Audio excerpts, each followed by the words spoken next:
Okay, tip number 2. Tip number 1 was how you should dress and behave at some of these things where you're going to meet your next boss. But tip number 2 is, what kind of things do you go to? And the answer to that is easy. All of them, okay? As many as possible. Okay, what you're going to look for is any kind of industry event or conference or social function or party or any of those things where you might meet your next boss. And some of them are expensive, I get that, right? So some of them might be, some big black tie, $1,000 affair. And if you can't go to that, hey, I completely get that.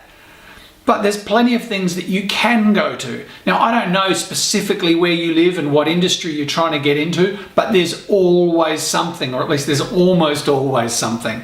So ask around, okay? Ring a junior at the company that you want to work for and talk to the most junior person possible and just say, hey, what kind of things does your boss go to? Does your boss go to this awards show? Does he go to this? Is there anywhere that everyone gets together for a drink on Friday nights? And then just turn up. Okay, I'm going to give you more tips about what to do when you're there and how to kind of, make that initial connection.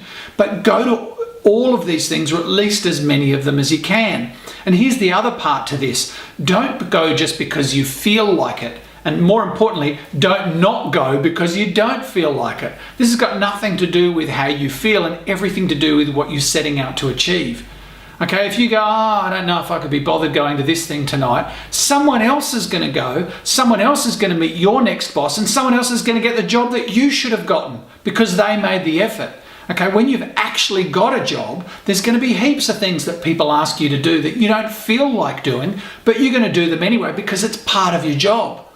And part of your job as a job hunter or a boss hunter is to get out there and go to these things and meet your next boss. So don't just, think, I just don't know if I could be bothered or I don't feel like it or any of that wishy-washy stuff. If you're serious about getting a job, you will go to these things because they're fantastic ways to build your connections, one of which will end up being, quite likely, your next boss. And that's the key to getting that job.